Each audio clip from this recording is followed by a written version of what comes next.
인사하겠습니다. 일어나 함께 갑시다.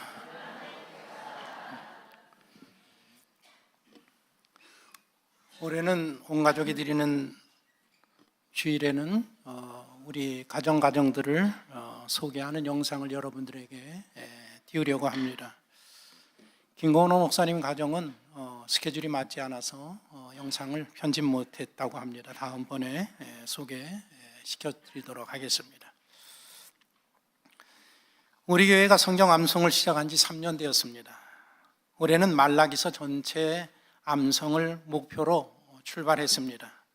한 주에 한 절씩만 암송하시면 연말에 사장으로 되어 있는 말라기서 전체를 암송할 수 있습니다. 이런 이유 때문에 새해를 시작하면서 말라기서를 설교하고 있습니다. 선지자 말라기는 포로 후기 시대의 선지자입니다. 바벨론에서 귀환한 이후에 일정 시간이 지나서 이스라엘 공동체가 정착하고 살 때 활동했던 선지자입니다. 성전 재건이 이미 완료되었고 제사장 제도도 다시 시작이 되었지만 부패하고 타락해졌고 기대했던 신앙 회복이 일어나지 아니하던 시대에 활동하던 선지자였었습니다. 구약의 마지막 선지자였었고 지금으로부터 약 2500년 전에 살았던 사람입니다.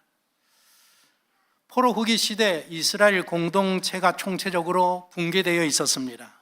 하나님에 대한 인식, 예배, 제사장 직분, 혼인, 정의, 그리고 삶의 신앙 삶 이르기까지 붕괴되어 있었습니다. 이런 상황 속에서 선지자 말라기가 이스라엘 공동체를 향해서 이제는 함께 일어나 가자라는 그런 메시지를 전하고 있습니다. 오늘은 세 번째 시간으로 가정 문제, 더 구체적으로는 결혼과 이혼의 문제를 다루고 있습니다. 우리나라 20에서 44살 되는 여성들 가운데 55.1%가 결혼할 의향이 없다라고 합니다. 결혼한 후에 이혼율도 이미 서구 국가와 유사한 수준에 올라와 있습니다. 우리보다 더 보수적인 일본에선 최근에 국가적으로 가족 개념을 논하기 시작했습니다. 전통적으로 남자는 일하고 여자는 가정에서 살림한다라는 생각들을 남자들이 벗어버리고 가사에 참여하고 그 다음에 유아휴직을 내는 사람들이 급격히 늘고 있다고 합니다. 77년 만에 자녀 양육권 개정안이 2년 전에 통과가 되었고 올해부터 시작이 됩니다. 이제까지 일본에서는 부부가 이혼하면 아이의 양육권을 엄마가 가졌습니다. 이혼한 아빠는 자녀를 그날부터 만날 수가 없습니다. 법적인 권리가 주어지지 않았습니다. 그런데 작년에 법이 개정되면서 올해부터 공동 양육권을 가지게 되었다고 합니다. 법을 개정한 이유 중에 하나는 한 부모 가정에서 사는 가정에 빈곤의 문제가 너무 심각해서 그 문제를 해결하고자 하는 것이 하나의 이유가 되기도 했답니다. 아버지와 자녀가 꾸준히 이혼해서도 관계를 유지하면 이 아버지가 경제적인 책임감을 갖게 될 것을 기대하는 마음으로 자녀 양육권의 개정안을 통과시켰습니다.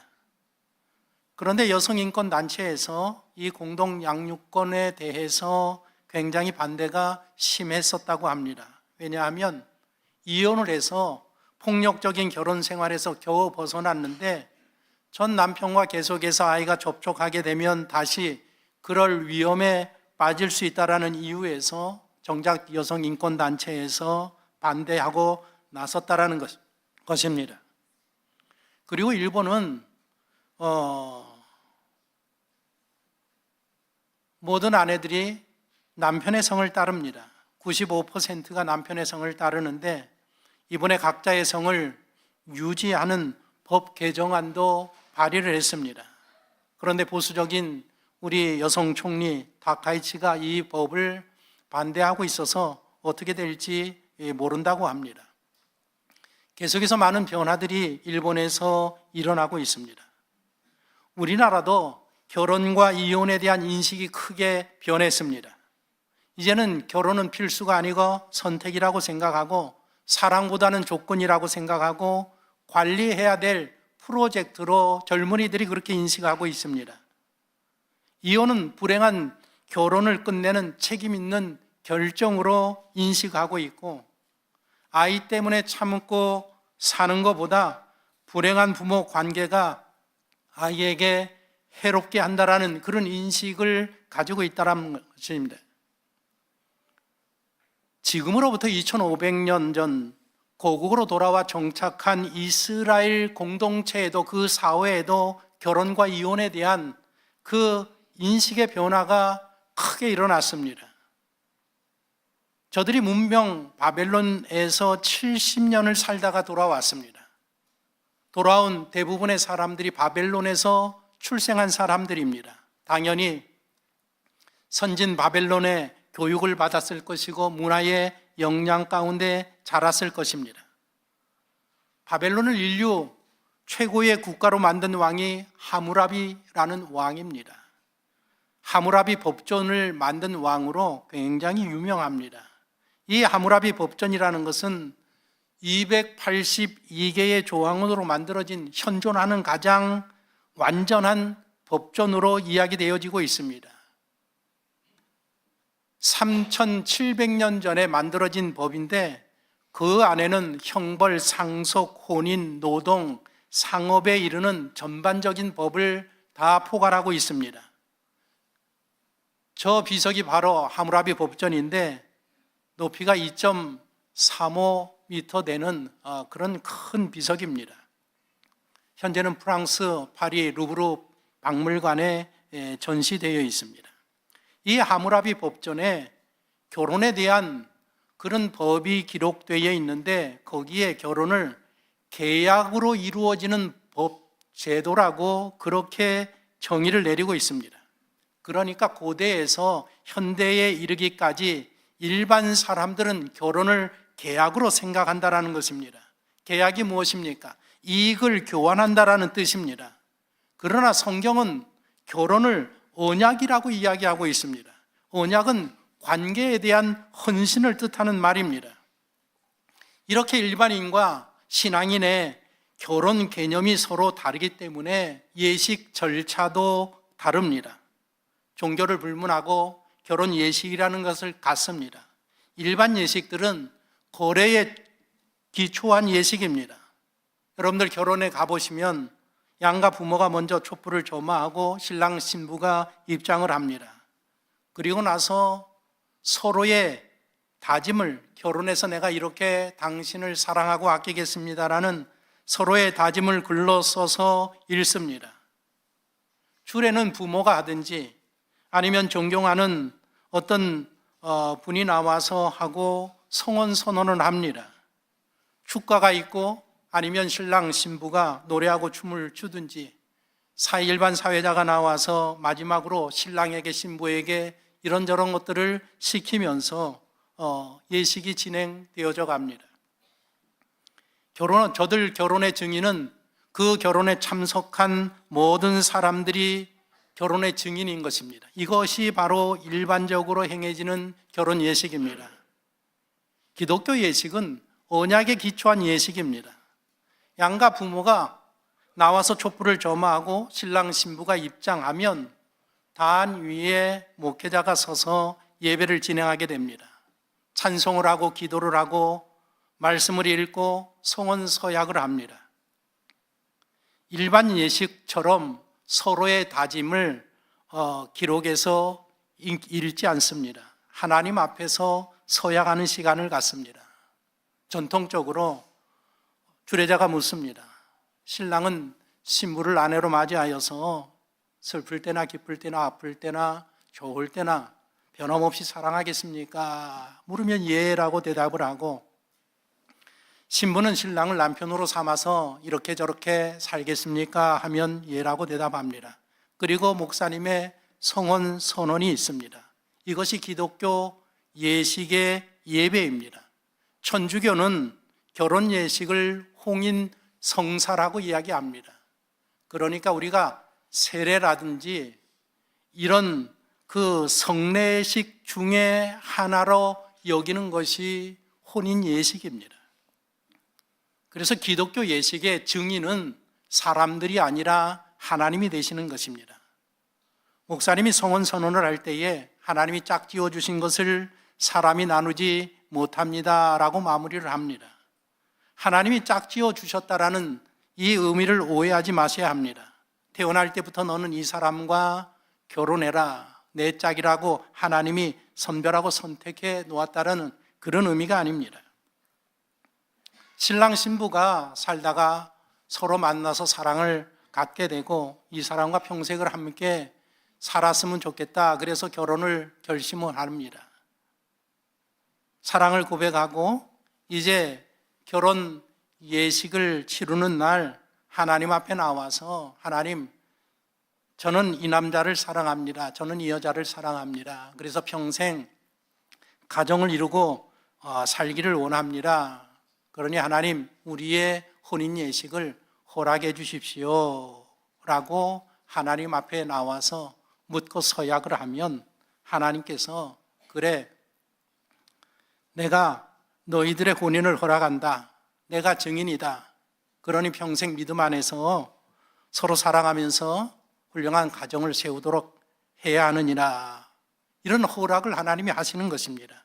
하나님이 짝지어 주셨다라는 뜻은 하나님께서 그 혼인 예식을 인정하시고 허락하셨다라는 그런 뜻입니다. 일반인들은 결혼을 계약으로 생각하기 때문에 살다가 이해 관계가 갈리면 쉽게 헤어집니다. 하지만 신앙인들은 결혼을 언약으로 생각하기 때문에 쉽게 헤어지지 못하는 것입니다. 그런데 오늘날 신앙인들조차도 결혼을 언약으로 생각하지 아니하고 계약으로 생각하기 때문에 일반 예식을 선호하고 따르고 있습니다. 혼인 예식의 주례를 설 때마다 목회자는 얼마나 힘든지 알 수 없습니다. 기독교의 예식도 아니고 결혼식장에 가면 결혼식장에서 그 결혼식을 안내하고 돕는 그런 분들이 결혼 전에 찾아옵니다. 차서 하는 게 이야기가 뭔가 하면, 목사님, 결혼 예식이 25분 안에 끝내야 됩니다. 그 다음 결혼 예식이 있기 때문에 25분입니다. 목사님, 주례를 5분만 해주십시오. 어느 결혼식에 가든지 5분 해달라고 재차 이야기합니다. 결혼 예식이 아니라 그냥 부부를 찍어내는 그런 공장이 아닌가, 그런 생각이 많이 들어서 정말 일반 예식장에서는 주례하고 싶지도 않고, 또 그것이 하나님 앞에서 예식이 아니기 때문에 저는 별로 의미가 없다라고 생각합니다. 거절할 수도 없고 얼마나 난감한지 알 수 없습니다. 말라기 시대에 고국으로 귀환하여서 정착하던 이스라엘 백성들에게도 이런 문제가 동일하게 있었다라는 것입니다. 신앙이 무너졌습니다. 하나님 말씀에 대한 이해가 부족해서 일어나는 현상이라고 이해할 수 있습니다. 오늘 말라기서 2장의 내용이 이 문제를 다루고 있습니다. 첫 번째 2장을 보면 이 모든 것이 너희 제사장들의 잘못이다라고 지적을 하고 있습니다. 하나님께서는 제사장을 세우셨습니다. 하나님이 선별하여서 귀한 성직자의 직분을 주시고 세 가지 일을 하게 하셨습니다. 너희는 하나님의 말씀을 백성들에게 가르쳐라. 너희는 매일마다 성소에 들어와서 하나님 앞에 분향을 올려라. 분향을 올린다라는 것은 매일 백성들을 위해서, 하나님 나라를 위해서 기도하라는 그런 의미입니다. 세 번째로는 희생 제사를 집행하는 것입니다. 예배를 인도하고 예배를 지도하는 일이 제사장들에게 맡겨졌습니다. 이 세 가지 일을 통해서 하나님은 제사장을 통해서 영광을 받으시는 것입니다. 그런데 말라기서의 지적을 보면 제사장들이 하나님께 영광을 돌리는 일에 마음을 두지 않았다라고 기록하고 있습니다. 백성을 가르치고 백성을 위해서 기도하고 예배를 인도하는 일에 마음을 두지 않고 세상 사람들과 질반인들과 같이 세상의 일에 마음을 빼앗겼습니다. 예배 인도하는 일을 번거롭게 생각했습니다. 하나님께 드리지 못할 제물들을 하나님 앞에 드리고 백성을 가르치지 아니하여서 그릇된 길로 이끌었습니다. 그런 선지자들을 향해서 하나님께서 이런 말씀으로 선포하십니다. 너희가 나에게 영광을 돌리는 일에는 관심이 없고 그저 세상 일에만 관심을 갖고 있으니 너희는 반드시 너희 얼굴에 이렇게 이야기합니다. 똥칠을 할 것이다. 오늘 본문에 그렇게 기록해 놓았습니다. 그리고 내가 너희의 제사장직을 박탈할 것이다. 백성들은 더 이상 너희들을 존경하지 아니하고 멸시와 천대를 하게 될 것이다. 그리고 난 후에 이어서 결혼과 이혼 문제를 지적하시며 말씀을 전하십니다. 정리해서 간단하게 말씀을 드리면 이런 내용입니다.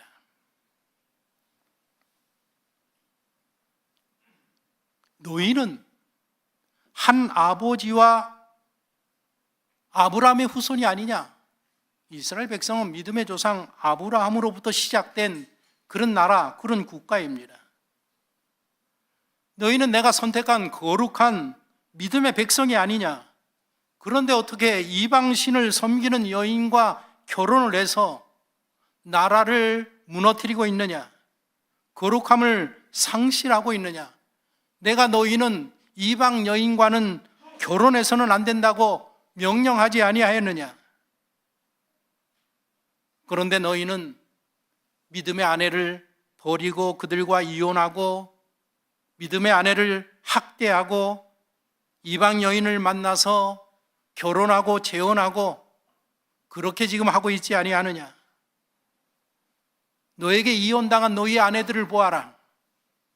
그들이 내 앞에 나와서 성전에 나와서 눈물을 흘리며 울음을 터뜨리며 애통하며 탄식으로 부르짖고 기도하는 것이 보이지 아니하느냐?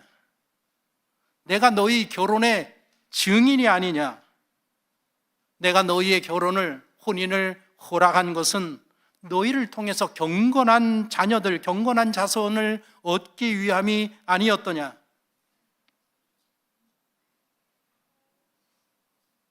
그런데 너희가 어떻게 가정을 무너뜨리고 나라를 무너뜨리고 그런 악을 행할 수 있느냐 말씀하시면서 마지막에 나는 이혼하는 것과 아내를 학대하는 것을 미워하노라 선포하십니다.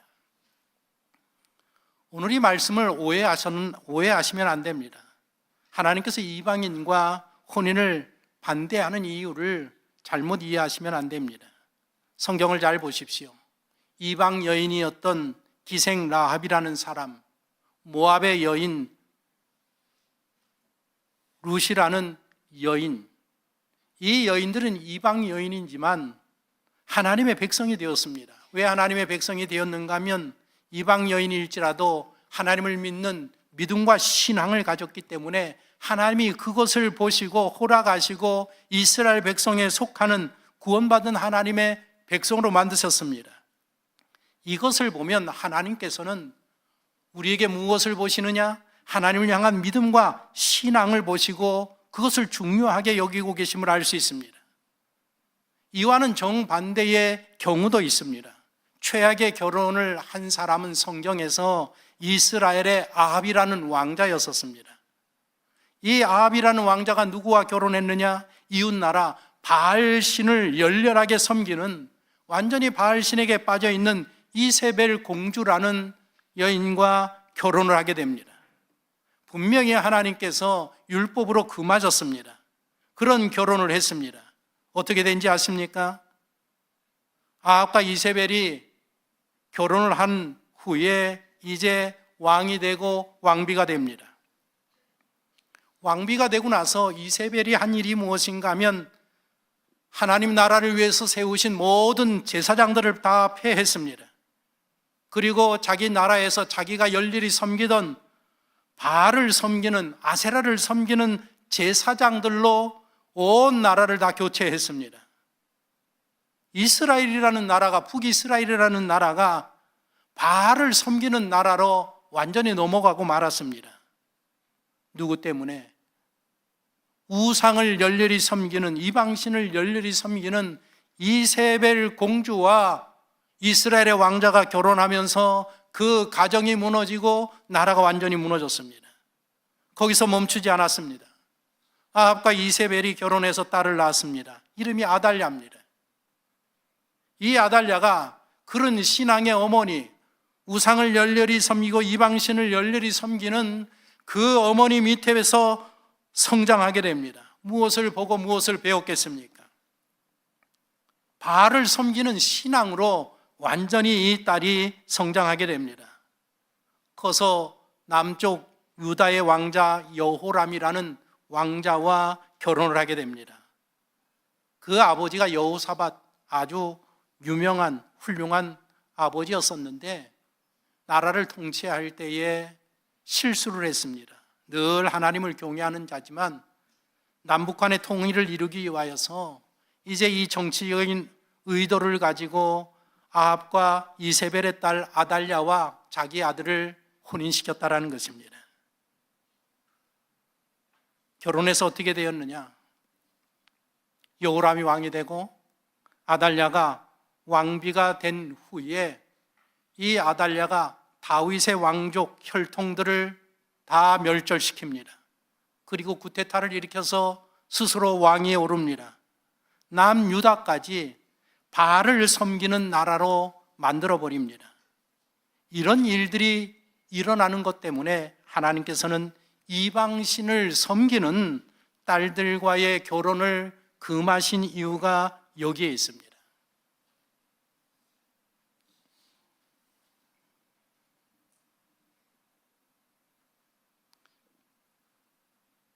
믿음이 있는 사람과 믿음이 없는 사람, 하나님을 섬기는 사람과 하나님을 섬기지 아니하는 사람과 혼인하고 결혼하면 어떻게 될 것 같습니까?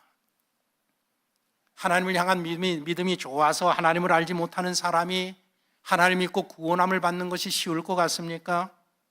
아니면 가지고 있던 그 신앙을 믿음이 없는 배우자 때문에 잃어버리는 것이 쉬울 것 같습니까? 여러분들이 그렇게 배우자를 위해서 10년, 20년을 기도해도 그 믿지 아니하는 배우자가 하나님을 믿고 예수 그리스도를 영접하고 예배에 나오고 계십니까?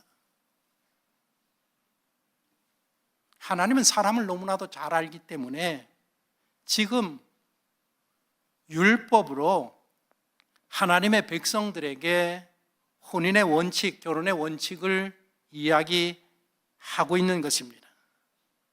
그러나 말라기 시대에 하나님의 율법을 버리고 신앙을 다 버리고 오늘날 우리들처럼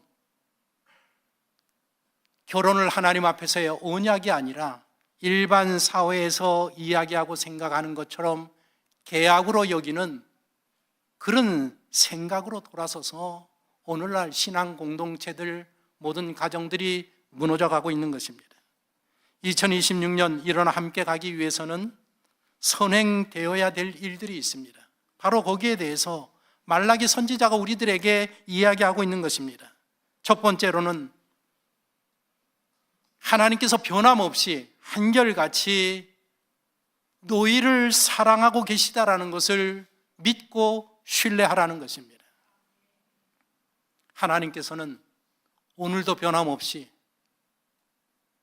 하나님 보시기엔 너무나도 부족하고 연약하지만 그런 당신을 늘 변함없이 한결같이 사랑하고 계시다라는 그 하나님의 사랑을 믿고 신뢰하는 길에서부터 출발을 하셔야 합니다. 두 번째로는 예배를 회복하라고 우리에게 말씀하십니다. 우리 인생의 새 출발, 회복은 어디에서부터 시작되느냐? 하나님을 경외하는 마음으로 예배자로 하나님 앞에 예배가 회복될 때에 인생의 회복이 거기서부터 시작된다라는 것이 말라기 선지자의 외침인 것입니다. 2026년 여러분들 예배의 삶을 회복함으로 말미암아 여러분들의 가정과 여러분들의 모든 계획들이 회복되고 성취되어지는 한 해가 되시기를 간절히 소망합니다. 그리고 세 번째로 이야기하는 것이 무엇인가 하면 예배를 회복하고 가정을 바로 세우라는 것입니다.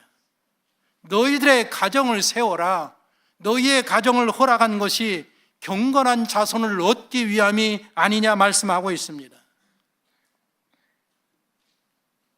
오늘 이 일을 이루지 못한 우선적인 책임이 일반 백성들보다 제사장들에게 있기 때문에 제사장들을 향하여서 질책하고 있지 않습니까?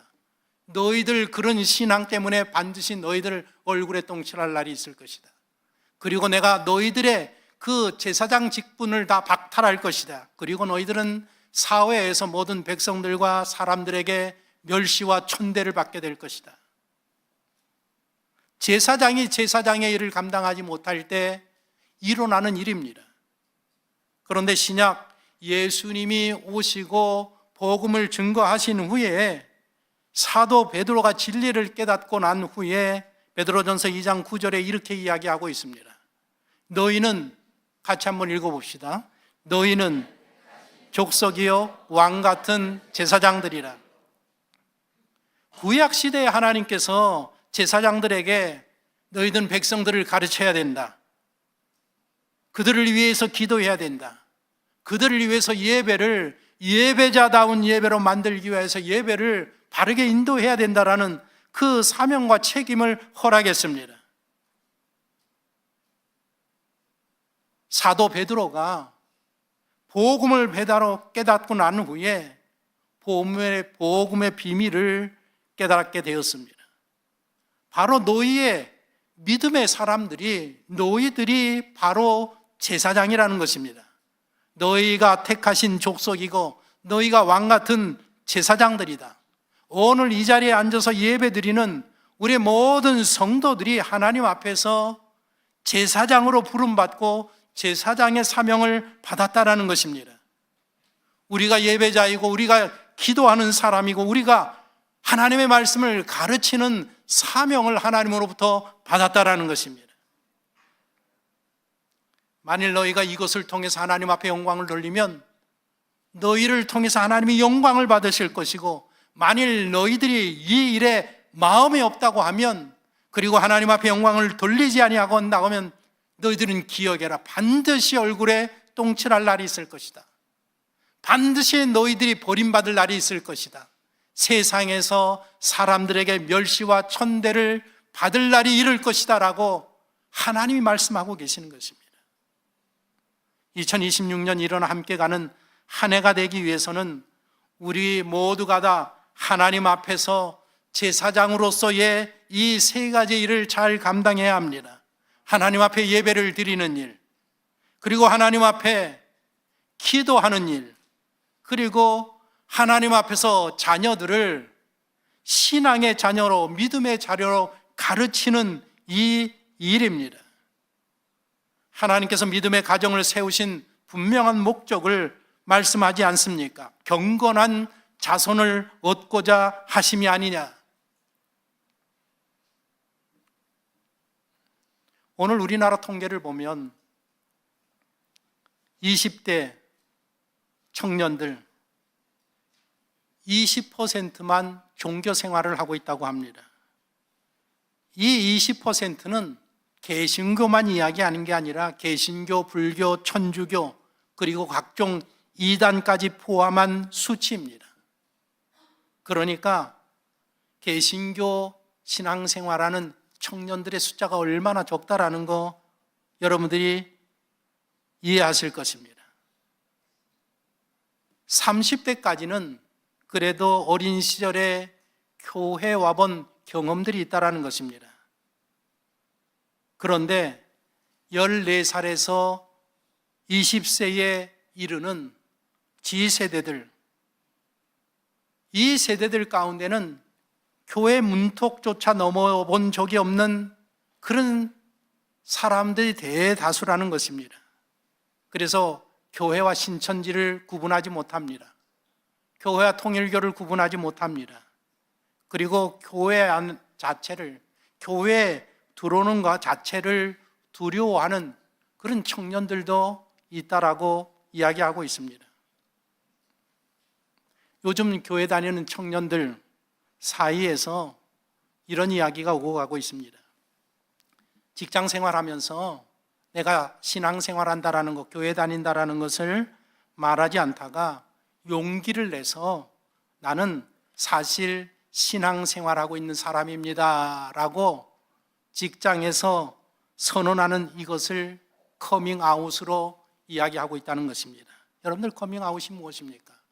동성연애자들이 나는 동성애자입니다라고 공식적으로 밝히는 것을 커밍아웃이라고 하는데, 오늘날 믿는 청년들, 성도들이 직장에서 나는 신앙생활하는 사람입니다라고 고백하고 밝히는 것이 커밍아웃이라는 그런 시대에 우리가 지금 신앙생활을 하고 하나님을 믿는 백성으로 살아가고 있다라는 것입니다. 2026년 하나님께서는 분명히 우리들에게 일어나서 함께 가라는 표를 허락하시고 우리는 그 표를 붙들고 시작합니다.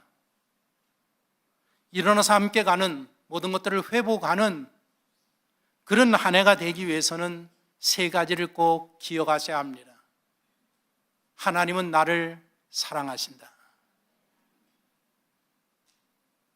나는 올해 가장 먼저 예배의 생활을 회복할 것이다.